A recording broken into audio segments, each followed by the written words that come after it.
So we have discussed till now linear equations in one variable first, then in two variable. उसमें solution find करते वक्त अगर एक ही equation है तो हमने कल डिस्कस किया था कि एक इक्वेशन के हमें इनफाइनाइट सॉल्यूशंस मिलते हैं, ठीक है। और एक साथ साइमल्टेनियसली दो इक्वेशंस हैं तो दोनों इक्वेशन को हमें सॉल्व करके जो आंसर आता है उसको बोलते हैं हम solution of simultaneous linear equation. तो साइमल्टेनियस लीनियर इक्वेशन में हमेशा दो लीनियर इक्वेशन ऐसे आते हैं, ओके। और फिर ये जो सॉल्यूशन मिलता है वो ऐसा सॉल्यूशन रहता है कि जिसमें एक्स और वाई के वैल्यू दोनों इक्वेशन को सेटिस्फाई करते हैं।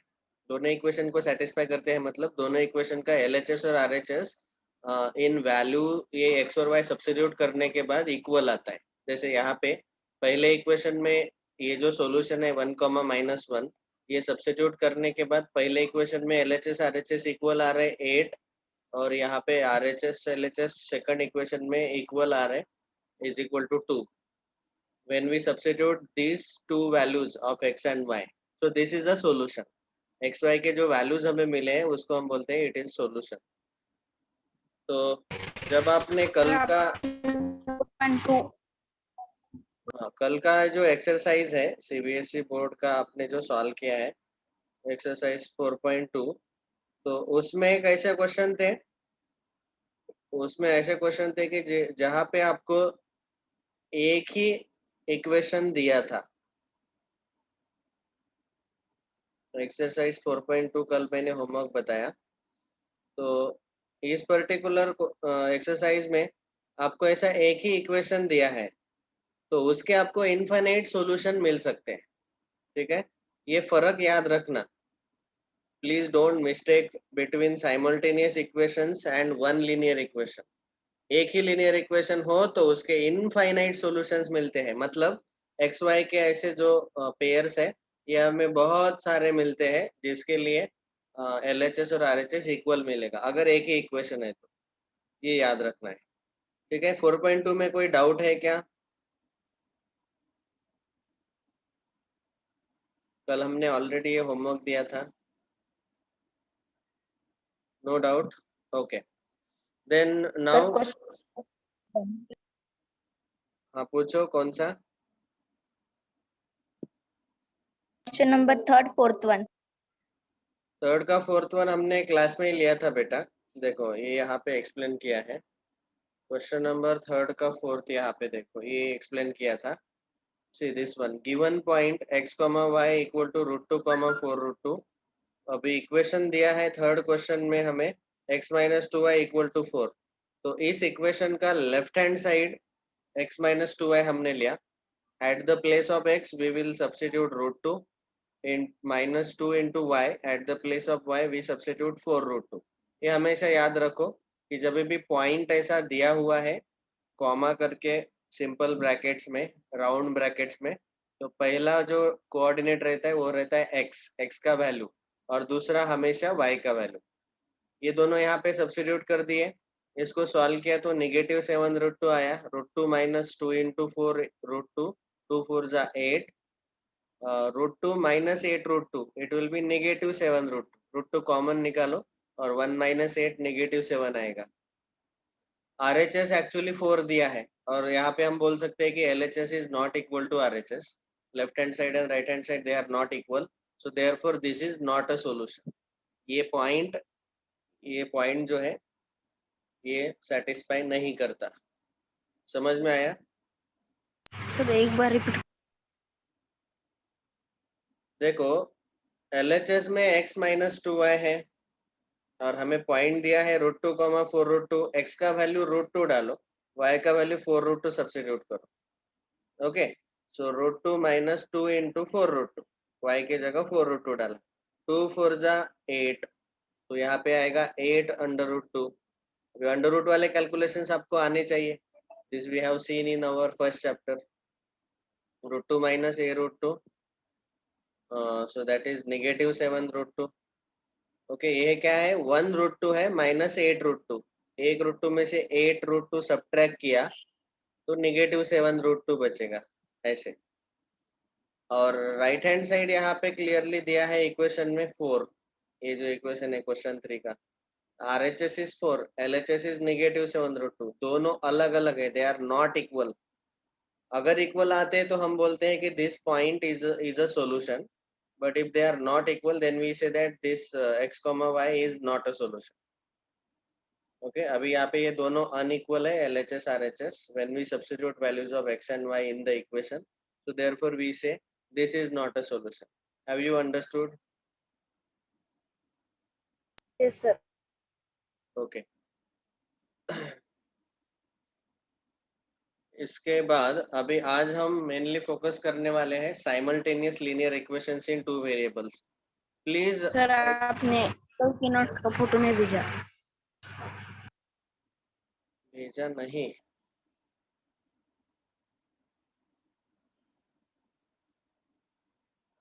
ठीक है मैं फिर आज भेज देता हूँ, आप चाहे तो स्क्रीनशॉट लेके रखो। कल के नोट्स बहुत इम्पोर्टेंट थे क्योंकि कल के नोट्स में आपको एक फर्क समझना है कि एक इक्वेशन हो तो उसके इनफाइनाइट सॉल्यूशन आते हैं, और अगर दो इक्वेशन हो तो उनको हम साइमल्टेनियस इक्वेशंस बोलते हैं, और उनके सॉल्यूशन 3 टाइप के आते हैं। ये 3 टाइप हमने ऑलरेडी डिस्कस किए हैं, मैं एक क्विक रिकैप करता हूँ।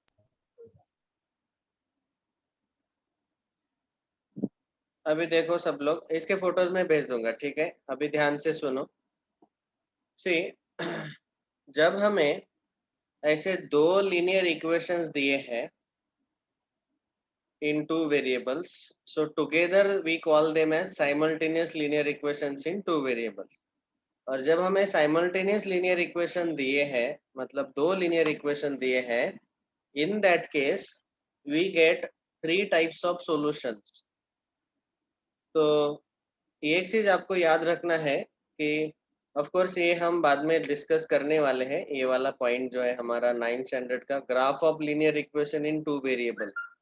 तो ये जो लीनियर इक्वेशन है, इसका अगर हमने ग्राफ ड्रॉ करने का ट्राई किया तो हमें एक straight line as a graph मिलता है, उस इक्वेशन का ग्राफ, और उस लाइन के ऊपर जो सारे पॉइंट्स रहते हैं x, y, x, y, x, y, जो इस इक्वेशन को सेटिस्फाई करते हैं, वो सारे पॉइंट इस लाइन पे रहेंगे। तो इतना याद रखो कि ये जो linear equation in two variable है, it represents a straight line in the graph. Okay, it represents a straight line in the graph. Algebra में वो एक इक्वेशन दिखेगा आपको, और वही ज्योमेट्री में वो है आपको एक स्ट्रेट लाइन दिखेगा when you draw the graph of that particular equation. तो अभी यहाँ पे हम डिस्कस कर रहे हैं दो इक्वेशन साइमल्टेनियसली टुगेदर। तो हमने एक देखो यहाँ पे पहला इक्वेशन ऐसे लिया है, a1x plus b1y plus c1 equal to 0। यहाँ पे xy वेरिएबल है और a1 b1 c1 कॉन्स्टेंट्स है, रियल नंबर्स है। दूसरा लीनियर इक्वेशन लिया हमने a2x plus b2y plus c2 equal to 0, ये दूसरा लीनियर इक्वेशन। इसके जब हम ग्राफ ड्रॉ करते हैं तो हमें दो स्ट्रेट लाइन मिलेंगे, क्योंकि दो इक्वेशन है, एक स्ट्रेट लाइन का एक लाइन रहेगा, दूसरे स्ट्रेट लाइन का दूसरा लाइन आएगा।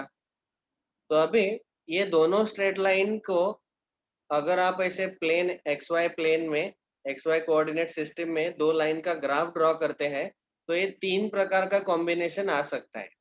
या तो ये दोनों स्ट्रेट लाइन ऐसे एक दूसरे को एक ही पॉइंट में इंटरसेक्ट करेंगे, ये एक पहला केस। दूसरा केस, ये दोनों स्ट्रेट लाइन कहाँ से आए? They came from this to linear equations. देखो इसीलिए ये नाम दिया गया इस इक्वेशन को linear equation in two variables, क्योंकि उनका ग्राफ एक स्ट्रेट लाइन आता है, लाइन वर्ड से बना लीनियर इक्वेशन। तो इसीलिए ये पहला लाइन, ये दूसरा लाइन, दूसरा पहला equation represents the first line and the second equation represents the second line. अभी यहाँ पे आप देखेंगे कि लाइन, दोनों लाइन पहले केस में क्या हुआ, दोनों लाइन एक दूसरे को इंटरसेक्ट कर रहे हैं एट एग्जैक्टली 1 पॉइंट। In the second case, it can happen that both the lines may be parallel lines, so they will never intersect. आपको पता है parallel lines never intersect.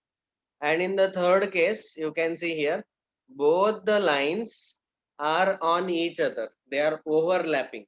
Overlapping means they are coincident lines. उसका नाम उनका नाम है coincident lines. तो ये तीन केसेस आ सकते हैं. पहला केस इंटरसेक्टिंग लाइंस, दोनों के दोनों लाइंस इंटरसेक्ट करेंगे एट वन पॉइंट. दूसरा case parallel lines, both the lines will be parallel. And third case, both the lines will be on top of each other, they will overlap, and that is called as coincident line. ऐसे एक दूसरे के ऊपर रहेंगे वो दोनों lines. तो यहाँ पे अगर आप देखेंगे तो ये पहला लाइन, ये दूसरा लाइन, ये दोनों पैरेलल है सेकंड केस में, और यहाँ पहला और दूसरा लाइन एक ही जगह पे है. They are coincident. दोनों के दोनों लाइन एक के ऊपर एक है वो.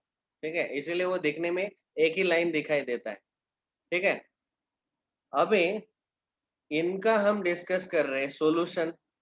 तो सॉल्यूशन मतलब ऐसा x और y के वैल्यूज, ऐसे x और y के वैल्यूज जो दोनों स्ट्रेट लाइन को सेटिस्फाई करे. दोनों स्ट्रेट लाइन के इक्वेशन को, दोनों के दोनों जो लीनियर इक्वेशन है उसमें सब्स्टिट्यूट करेंगे x y के वैल्यूज, तो LHS और RHS इक्वल मिलेगा. ठीक है, so therefore we will get here three types of solutions. पहला सॉल्यूशन है ओनली वन सॉल्यूशन, क्योंकि यहाँ पे दोनों स्ट्रेट लाइन का एक ही कॉमन पॉइंट दिखाई दे रहा है. यहाँ पे देखो, ये एक ही कॉमन पॉइंट है, दिस वन. ठीक है, तो इसके कोऑर्डिनेट्स आएंगे x, y. जो भी वैल्यूज आएंगे वही इन दोनों का, दोनों स्ट्रेट लाइन का कॉमन पॉइंट रहेगा, which is also called as point of intersection. दोनों लाइन जहाँ पे एक दूसरे को इंटरसेक्ट करते हैं. Okay Vaibhav, this is not in 9th standard, this is from the 10th standard book. मैं क्या कर रहा हूँ, ये linear equation in two variable chapter जो है वो सीबीएसई बोर्ड में ये जो दिया है उसके साथ साथ मैं स्टैंडर्ड 10 लेवल का भी कंप्लीट कर रहा हूँ. ठीक है, तो आपको दिखाई देता हूँ, एक मिनट. ये पूछ रहे पेज नंबर क्या है, तो बता देता हूँ.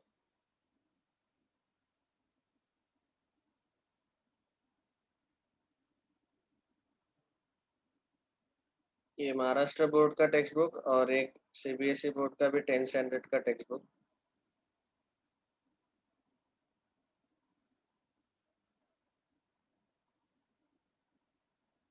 देखो, साइमल्टेनियस लीनियर इक्वेशन मतलब दो लाइन के इक्वेशंस ऐसे.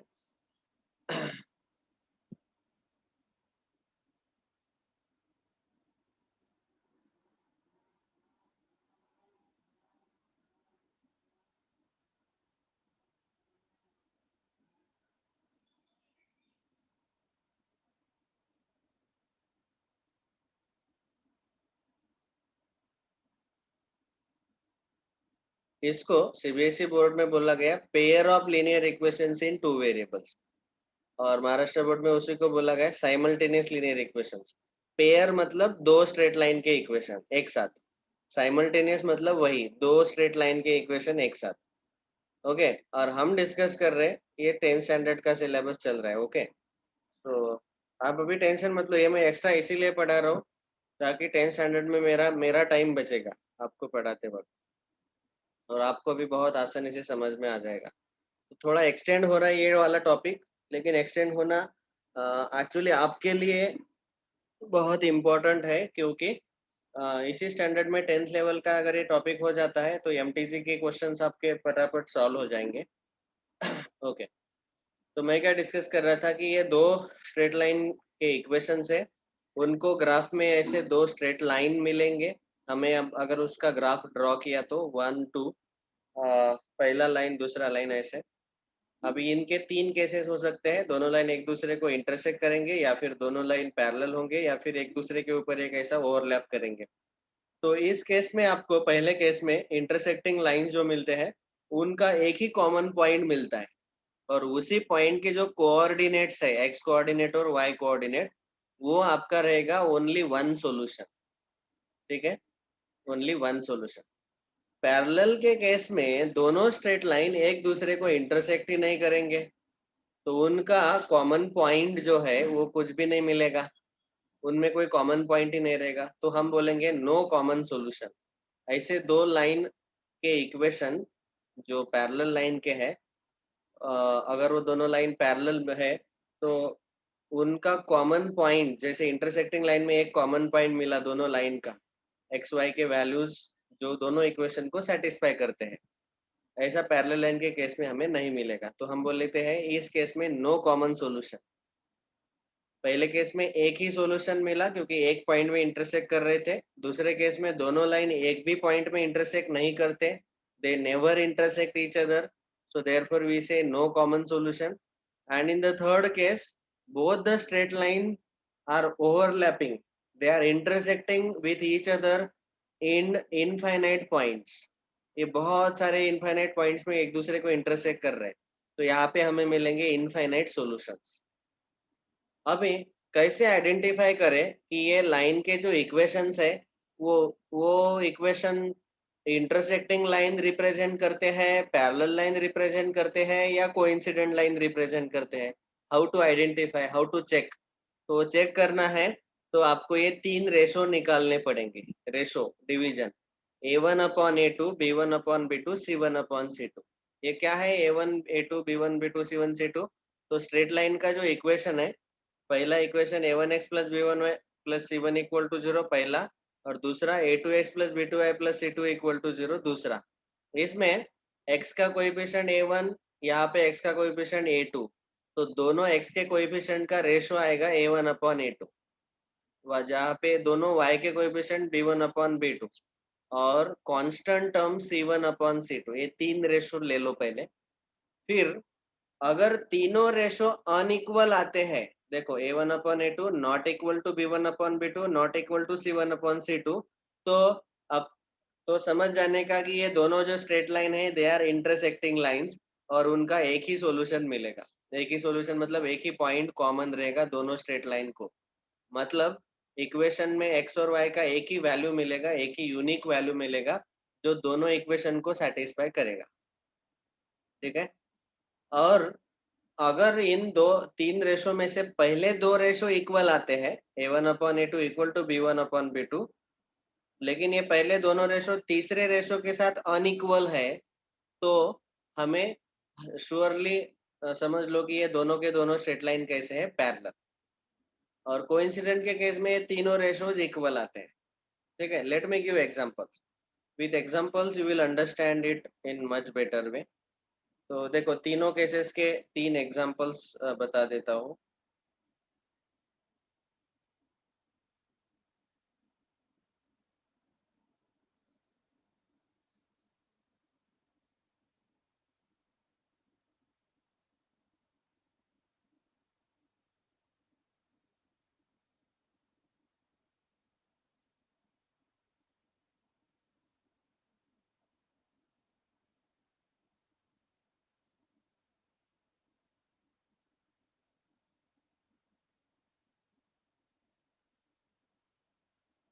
केस वन, समझो मैंने आपको एक इक्वेशन, दो इक्वेशन दिए साइमल्टेनियस इक्वेशन। पहला स्ट्रेट लाइन का इक्वेशन है 2x plus 5y plus 7 equal to 0। दूसरा इक्वेशन दिया 3x plus 4y plus 9 equal to 0। ये दो linear equations in two variables है, और they will represent two lines. अभी यहाँ पे आप देख सकते हैं कि x का कोएफिशिएंट 2 है 3 है, तो इनका रेशियो ले लो 2/3। y का कोएफिशिएंट 5 4 है, तो 5/4, और कांस्टेंट टर्म है 7 9। ये तीनों रेशियो अनइक्वल है। Okay, so therefore we can say these two lines are intersecting lines। Intersecting lines मतलब इनका ग्राफ ऐसे आएगा, दोनों स्ट्रेट लाइन एक दूसरे को एक ही कॉमन पॉइंट में इंटरसेक्ट करेंगे, और इस कॉमन पॉइंट का जो भी कोऑर्डिनेट्स रहेंगे x, y, वही सॉल्यूशन रहेगा। तो यहाँ पे एक ही सॉल्यूशन मिलेगा, ओनली वन सॉल्यूशन। ठीक है, अगर हमें इक्वेशन ऐसे दिए है, सेकंड केस से for example 2x plus 5y plus 7 equal to 0, 4x plus 10y plus 9 equal to 0। अभी आप यहाँ पे रेशो ले लो 2/4 5/10 और 7/9। तो यहाँ पे आप देखेंगे कि 2/4 मतलब हाँ 1/2 है, 5/10 1/2 है और ये 7/9। तो पहले दोनों रेशो इक्वल है, तीसरे रेशो के साथ वो अनइक्वल है। पहले दोनों इक्वल, पहले दोनों 1/2 1/2 है। तो यहाँ पे ये सेकंड केस आ रहा है कि पहले दो रेशो अगर इक्वल आते हैं और तीसरा रेशो उनके साथ इक्वल नहीं आता है, तो ये जो लाइन्स है वो आपको मिलेंगे पैरेलल लाइन्स। इनका ग्राफ अगर आपने ड्रॉ किया तो ये दोनों पैरेलल लाइन्स रहेंगे and we say there will be no solution. And the third case no solution क्यों? क्योंकि इन दोनों का कॉमन पॉइंट कोई भी नहीं है। And in the third case let us say the equations are given like this 2x + 5y + 7 = 0, 6x + 15y + 21 = 0। अभी इनका रेशो ले लो 2/6 5/15 7/21।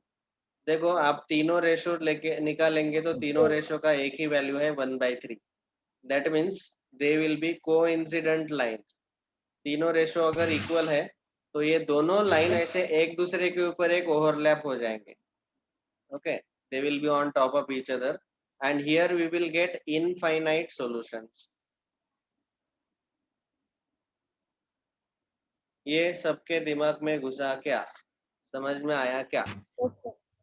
Yes, sir. यस और no everyone? Yes, sir. Yes, sir. Yes, किसी को sir. कोई डाउट? ये अगर नहीं समझा तो आगे जाके कुछ फायदा नहीं है।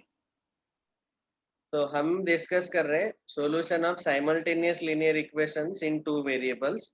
और अगर दो इक्वेशन दिए हैं तो उनका ग्राफ दो स्ट्रेट लाइन मिलते हैं और वो दो स्ट्रेट लाइन या तो इंटरसेक्टिंग रहेंगे या तो पैरेलल रहेंगे या तो कोइंसिडेंट रहेंगे। इंटरसेक्टिंग है तो वहां पे एक ही सॉल्यूशन मिलता है क्योंकि उन दोनों का कॉमन पॉइंट एक ही आता है। पैरेलल लाइन के केस में नो कॉमन सॉल्यूशन, कोई सॉल्यूशन नहीं आता। और कोइंसिडेंट लाइन के केस में इनफाइनाइट सॉल्यूशंस आते हैं। और अगर हमें ग्राफ बिना ग्राफ ड्रॉ करे चेक करना है, आपको बस ऐसे दो इक्वेशन दिए हैं और आपको बिना ग्राफ ड्रॉ करे बताना है कि कितने सॉल्यूशंस आएंगे, तो आपको क्या करना पड़ेगा? ये रेशो लेने पड़ेंगे, x का कोएफिशिएंट का रेशो, y के कोएफिशिएंट का रेशो और ये जो कांस्टेंट है इनका रेशो। तीनों रेशो अनइक्वल तो वो आपको मिलेंगे intersecting lines, only one solution. पहले दो रेशो इक्वल तो पैरेलल लाइंस, नो सॉल्यूशन। और तीनों रेशो इक्वल अगर मिलते हैं, जैसे यहाँ पे तीनों रेशो 1/3 है, सो दे इनका ग्राफ आएगा कोइंसिडेंट लाइंस। दोनों के दोनों लाइन जो है वो एक दूसरे के ऊपर एक रहेंगे, ऐसे ओवरलैप करेंगे और वहां पे इनफाइनाइट सॉल्यूशंस मिलेंगे क्योंकि ये दोनों स्ट्रेट लाइन एक दूसरे को इनफाइनाइट पॉइंट्स में इंटरसेक्ट कर रहे हैं। ओके, इतना सबको समझ में आया कि नहीं? फिर से बोलो। Yes, sir. ओके, ये बहुत इंपॉर्टेंट पॉइंट है इसलिए मैं बार बार पूछ रहा हूँ। ठीक है, अभी हम डिस्कस करेंगे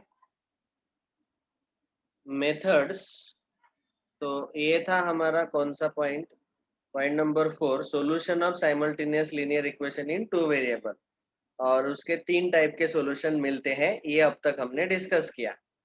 अभी हम हेडिंग डालते हैं पांचवा, methods to solve simultaneous linear equation in two variable. या फिर यहाँ पे अगर इसी को सीबीएसई बोर्ड में लिखना है तो साइमल्टेनियस वर्ड के जगह पेयर ऑफ, ये वर्ड यूज होता है, pair of linear equation in two variable.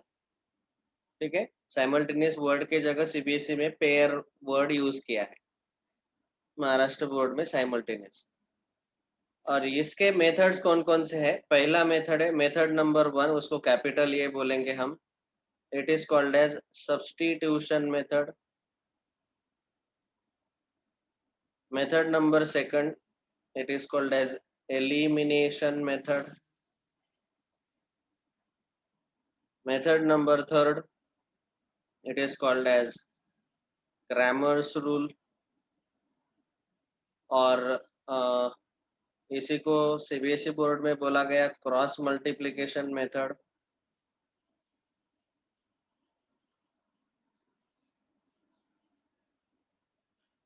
and the fourth method which is graphical method. ठीक है, ये चार मेथड आपको स्टैंडर्ड 10 में पढ़ाए जाते हैं. Using these four methods you have to solve simultaneous linear equations in two variables. तो वो स्टैंडर्ड 10 का पूरा चैप्टर मैं अभी कंप्लीट कर रहा हूँ. आप सोचेंगे ऐसा क्यों कर रहे सर, आप 9 स्टैंडर्ड का एमटीजी ले लो फटाफट, बाद में एडवांस फाउंडेशन ले लो. नहीं, क्योंकि ये जो सॉल्विंग है 10 स्टैंडर्ड का 2 वेरिएबल वाला, ये हमें एडवांस फाउंडेशन में भी काम आएगा. That is also another purpose. और 10वीं का अभी से हो जाता है तो बहुत अच्छा ही है. आपको 10वीं में थोड़ा इस चैप्टर को समझने में ज़्यादा दिक्कत नहीं आएगी. Okay, so the first method we will start today, that is substitution method.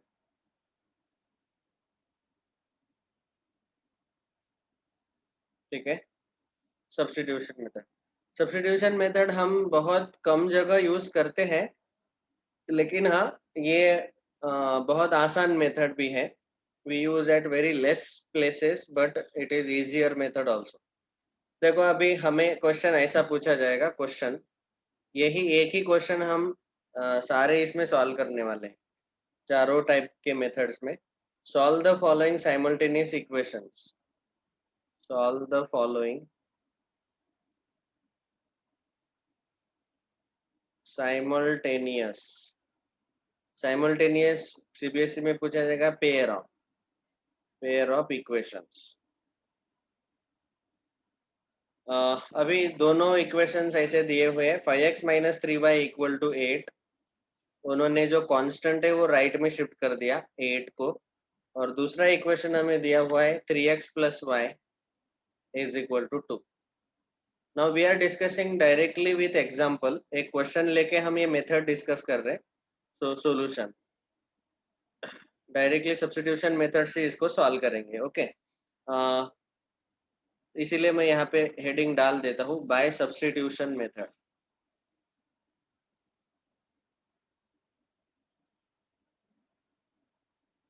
तो सब्स्टिट्यूशन मेथड में हम क्या करते हैं, सबसे पहले जो पहला इक्वेशन है 5x minus 3y equal to 8 उसको लिख लो. उसमें लिखते वक्त ऐसे लिखना है कि x और y के टर्म लेफ्ट हैंड साइड में और constant term right hand side में रखो और इसको बोलो इक्वेशन नंबर 1. फिर ये जो इक्वेशन है 3x plus y is equal to 2, इसको बोलो इक्वेशन नंबर 2. अभी सब्स्टिट्यूशन मेथड में हमें सब्स्टिट्यूशन करना पड़ता है. यहाँ पे दो वेरिएबल है. इन दोनों वेरिएबल के इक्वेशन को सॉल्व करना थोड़ा सा डिफिकल्ट है. तो हमें क्या करना चाहिए कि क्या हम इनको एक ही वेरिएबल में कन्वर्ट कर सकते हैं क्या. तो एक ही वेरिएबल में कन्वर्ट करने के लिए हम क्या करेंगे कि ये इक्वेशन 1 या इक्वेशन 2, जो दो इक्वेशन दिए रहते हैं क्वेश्चन में, उन दोनों इक्वेशन में से किसी भी एक इक्वेशन में x का वैल्यू या फिर y का वैल्यू फाइंड आउट कर लेंगे. तो यहाँ पे मैं सेकंड इक्वेशन में y का वैल्यू फाइंड आउट कर लेता हूँ. तो यहाँ पे सेकंड इक्वेशन दिया है 3x plus y equal to 2. y का वैल्यू मिलेगा 2 माइनस 3x. 3x को राइट में शिफ्ट कर दिया. तो मैंने y का वैल्यू फाइंड आउट कर लिया. कौन से इक्वेशन से, सेकंड इक्वेशन से. अभी जो y का वैल्यू मुझे मिला, आप चाहे तो x का भी वैल्यू फाइंड आउट कर सकते हैं, लेकिन क्या है यहाँ पे y का कोएफिशिएंट 1 है तो y का वैल्यू बहुत ही सिंपल तरीके से हमें मिल जाएगा, उसमें डिनोमिनेटर नहीं रहेगा. इसीलिए मैंने y का वैल्यू लिया. तो किसी एक इक्वेशन से हमें या तो x का या y का वैल्यू पहले निकालना है ऐसे. और जो वैल्यू आया, कौन से इक्वेशन से आया, सेकंड इक्वेशन से. तो हम इस वैल्यू को सब्स्टिट्यूट करेंगे पहले इक्वेशन में, पुट इन इक्वेशन 1. ये जो वैल्यू y का सेकंड इक्वेशन से जो मिला, उसको हमें फर्स्ट इक्वेशन में सब्स्टिट्यूट करना है. तो पुट इस वर्ड के जगह मैं सब्स्टिट्यूट ये वर्ड यूज करता हूँ.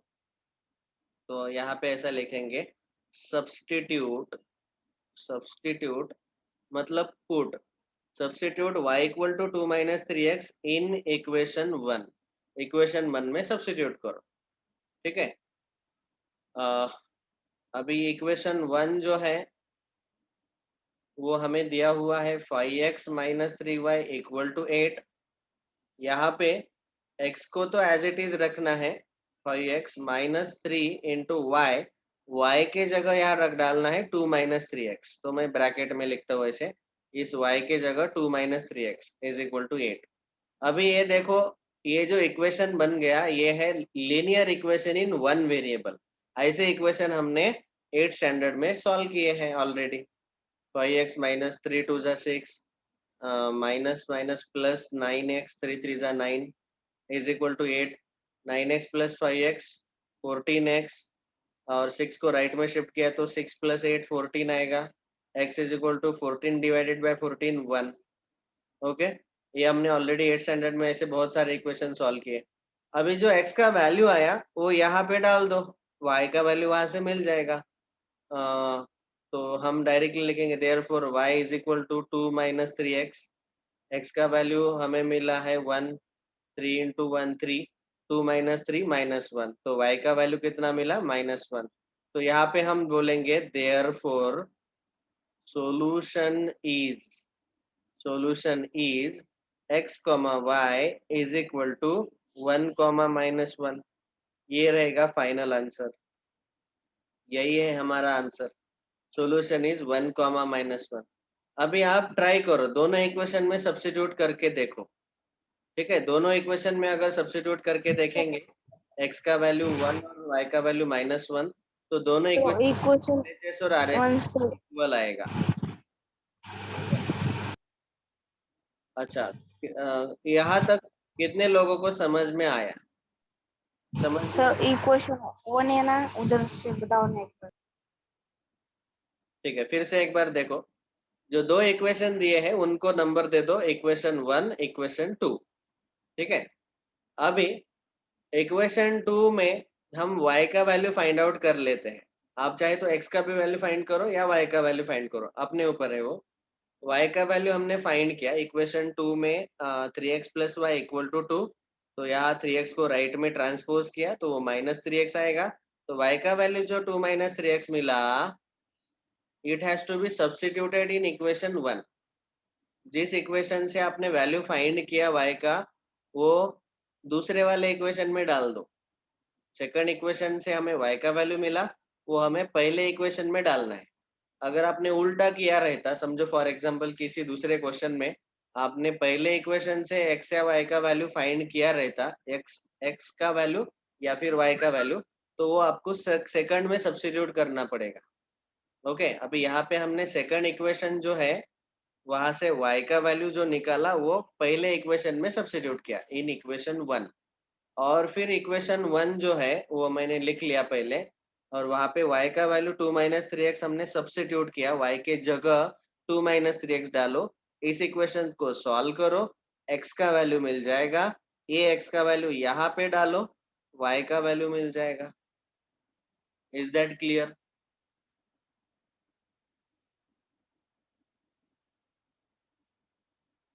यस और no? Yes sir.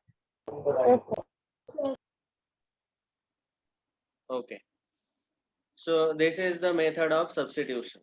If you find it easier, it's okay. If you find it difficult, that is also okay, क्योंकि इसके बाद वाला मेथड थोड़ा आसान है। So this is called as substitution method। मैं एक ही एग्जांपल लिया हूँ इस मेथड का। अभी बाकी के 3 मेथड जो है elimination, Cramer's law and graphical, this we will discuss in tomorrow's lecture.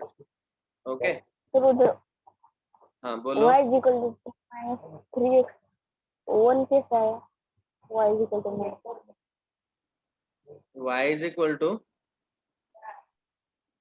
-1 के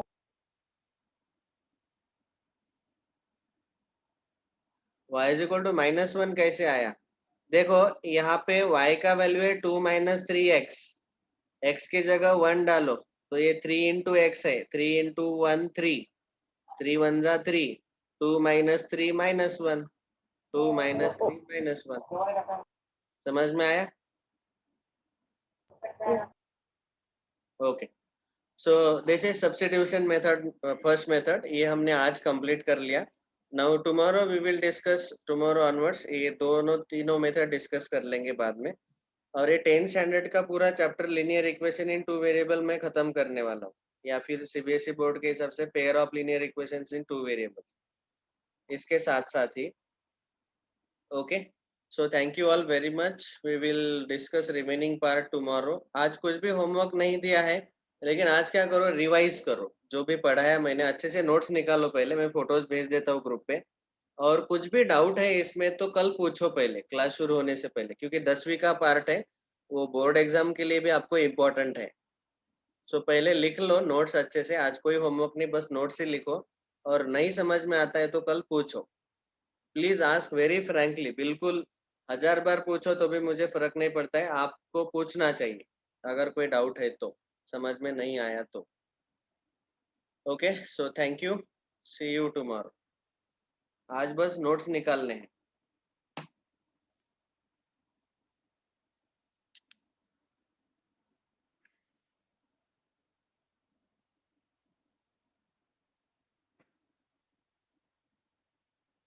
ये 4 मेथड होने के बाद हम एमटीजी के क्वेश्चन सॉल्व करेंगे। हाँ, चलो बाय, सी यू।